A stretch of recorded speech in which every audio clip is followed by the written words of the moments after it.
So this video is going to be about a clip from the TV show Legion. It starred Dan Stevens and was sort of a Marvel spin-off show. And it was a great show about the most powerful mutant in the universe, et cetera, et cetera. But in the actual show itself, it had these clips that were slightly philosophical, like they talked about Plato's cave. And this clip is one they did on moral panic. And it describes how a moral panic happens, what we see happening, and things like that. In this video, we're just going to break it down, go through it, and then discuss some of the things along moral agnosticism and moral panics.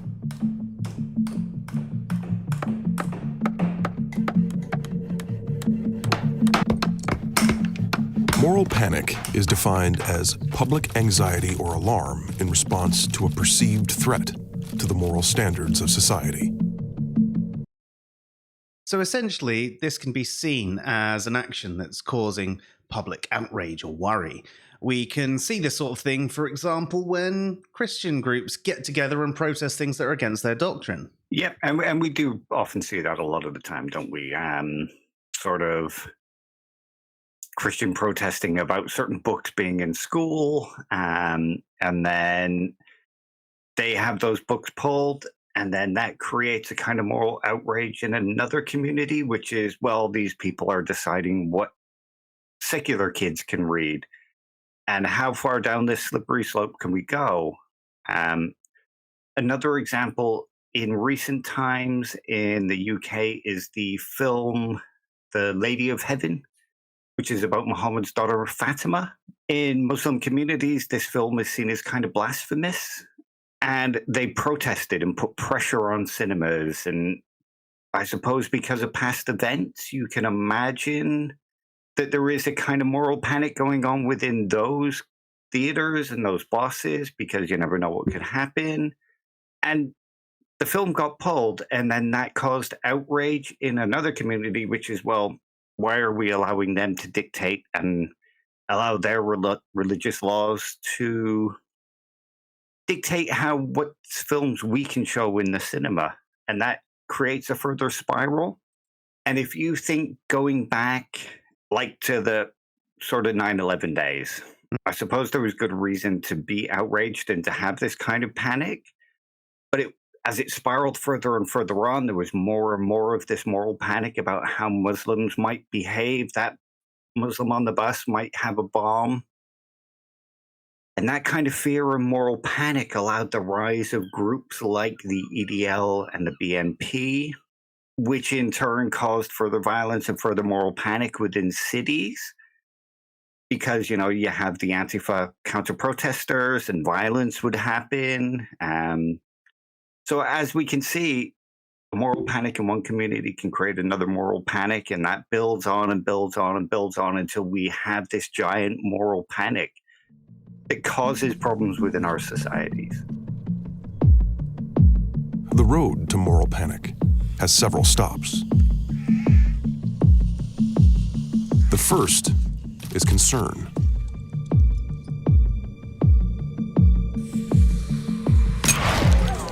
This concern, limited at first, spreads from person to person.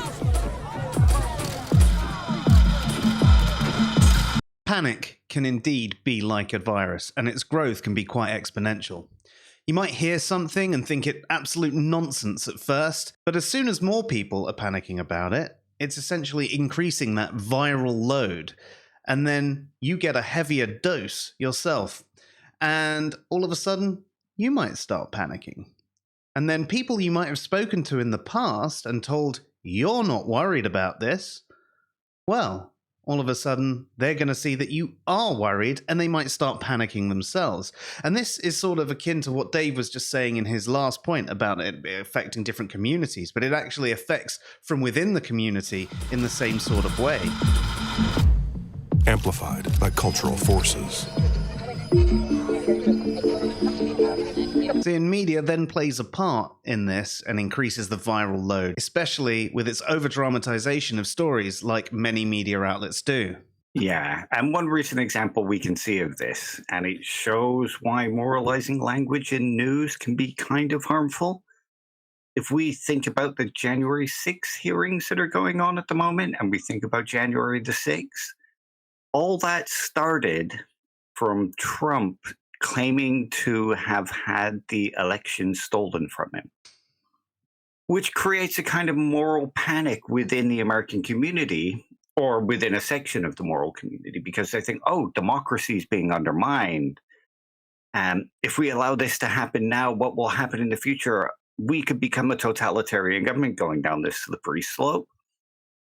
So, and the news played a part in that. You think about Fox News constantly giving him airtime, and all the press conferences and the printing in the press, and you think about 4chan, that was used to spread that kind of stuff. YouTube as a media, that was used to present that kind of stuff. So we saw the moral panic build up and up and up until it kind of created this disaster of January 6th. Until rational concern becomes irrational fear. I'd like to point out here that a fear response can sometimes be perfectly rational, or at least rationalized to be the correct response to the appropriate stimuli, whereas this sort of panic it's describing is equivalent to a butterfly flapping its wings and causing a hurricane somewhere across the world. Yeah, good point. People come to believe something terrible is happening. Something they cannot see, that they can't control. And of course, a lack of control is something that most of us fear on some level. Yeah, exactly. And if you think back to the January 6th thing that I just mentioned and how it all began with Trump talking about the stolen election, he knew that this would play on their fears of not having control of their own country and being so kind of patriotic minded. They're not what I would consider to be patriots, but, you know, they believe themselves to be fighting for the future of America. He played into this idea by causing this moral panic that they would no longer be able to control their future. By allowing the election to be stolen, they're allowing their future to be stolen. They won't be able to control their own lives in the future, and they'll be under this totalitarian socialist regime.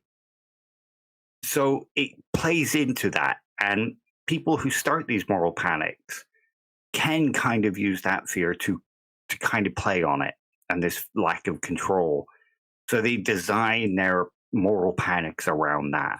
Fear isn't always necessarily used in this way. I mean, there's certain types of fear that come through, you know, thrill seeking, and you don't have control there. And it's sometimes the lack of control you have over a roller coaster or jumping out of a plane, you know, that actually gives you that thrill.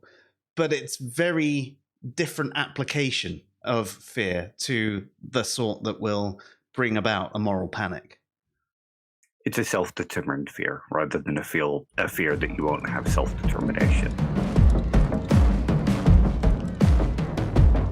It has come for others.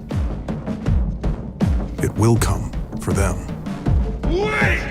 Get her!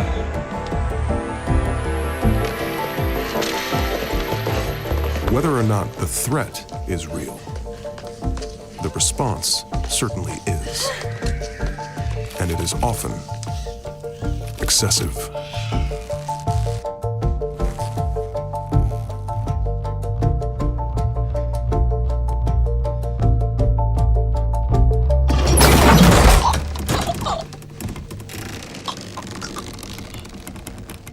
And it's this excessive response that is the most worrying thing about moral panic. The idea has been built into people's minds that this thing is much worse than it is. And even when it's a real threat, it's always that much bigger in their heads than the reality. And because of that, it can lead to devastating conclusions. Yeah, and if there's one thing that humans are very good at, it's making mountains out of molehills. So Yeah. it plays into that kind of psychology, and our psychology is kind of based around it because I suppose 12,000 years ago, if we panicked about somebody dying from some kind of disease that we didn't recognize, a moral panic would be useful because it would separate themselves from the thing. But now that we live in much bigger cultures, those kind of moral panics can be very dangerous. Yeah, that's a good point. So, moral panic could actually be an evolutionary survival trait. It could be, yeah. Ask yourself, what's more terrifying? Fear or the frightened?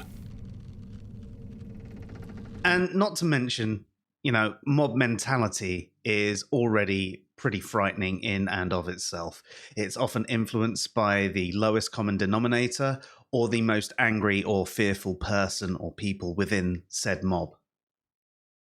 Yeah, exactly. And this is one of the things that Hans-Georg Mueller talks about when he speaks about moralizing language and the dangers and the harms of it. Because if you think about the whole January 6th thing again, it wasn't so much that they were afraid that this might happen that was the scary part, because them being afraid of it could have washed away, as more information came out, but Trump kept driving at it.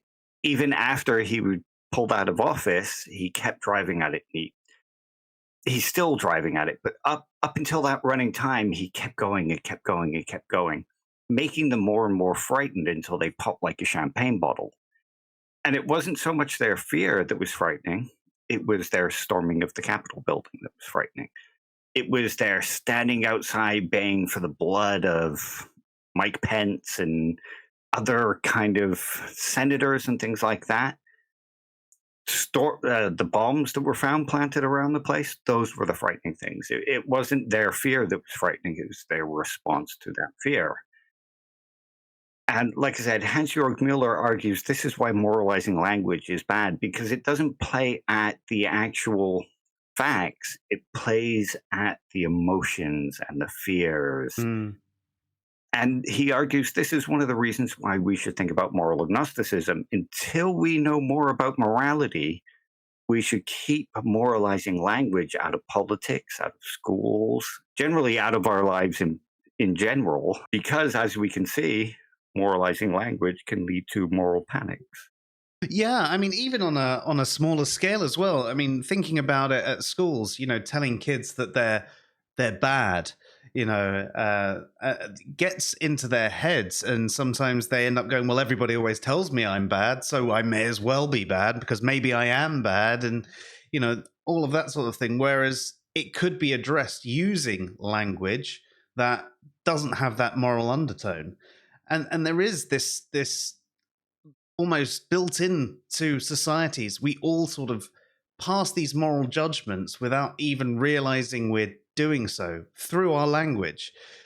And I'm completely on board with trying to remove that moral language from schools, the workplace, and everything like that. It makes a lot of sense, and it would probably reduce these moral panics as well, as you mentioned. That's not to say that we shouldn't ever make moral judgments. I still think that we should have ethical considerations.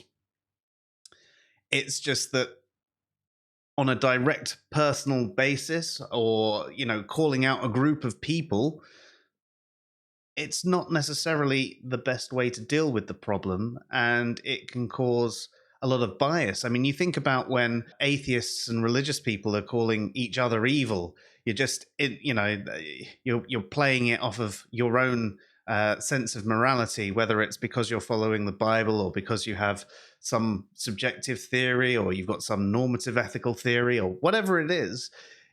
You're telling each other that you're evil, but actually, why don't you address the problem instead of using the moral language and try and focus on the objective facts about it? And hopefully the person will make their own internal moral judgment without you just telling them, well, that's evil. Yeah, and I think that's part of the point, though. And because moralizing language can bring a group together. Ooh, you hate that person? Ooh, well, we don't like those kind of people either. And it can even kind of unite a community in the wrong way. In a village near to where I used to live, somebody new moved in near the school. And a rumor spread that it was somebody who'd been released on parole for molesting children. Now, as far as I understand, he hadn't. He just moved there, but he was young. He kept to himself. He was kind of a loner.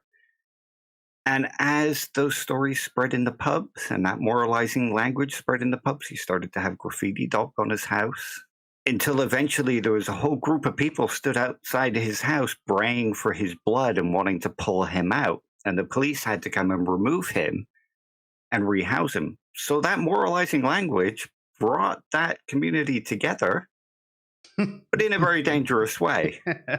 Yeah, and in completely the wrong way. And as soon as that dissipated, so too did that sort of unity of the village. Mm. And I think we can make a distinction here in that, yes, morality is good and a useful tool, because morality is what allows us to determine, or if people want to call it ethics instead, and it allows us to determine why those things are bad. But when it becomes moralizing, it's not about judgment of whether that person is bad. It's about the labeling of that person as bad, like you mentioned with the atheists and theists. Yeah. And it's something that I do think that we all need to try and avoid and think about these things in better ways.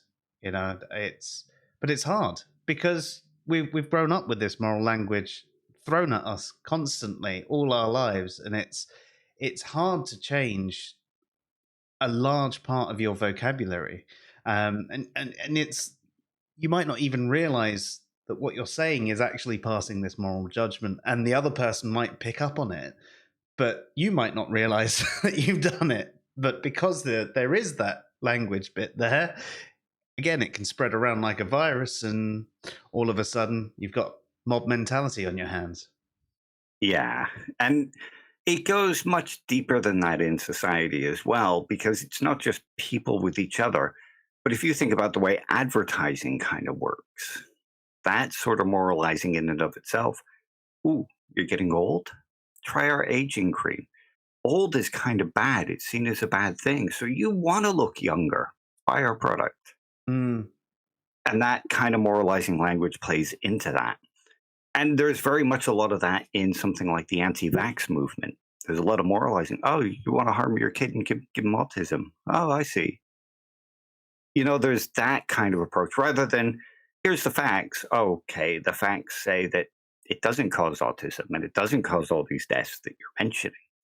And if it did cause autism, what's bad with autism? Yeah. Yeah. And isn't it better that you have an autistic child anyway than a dead one? Or yeah, exactly. And so, you know, moralizing language it's more insidious than people think. And it, like you said, we should think about our language that little bit more clearly. Or else we'll end up in a moral panic. Again and again and again and again, in a flavor of the month sort of style. Ask yourself, what's more terrifying? Fear or the frightened?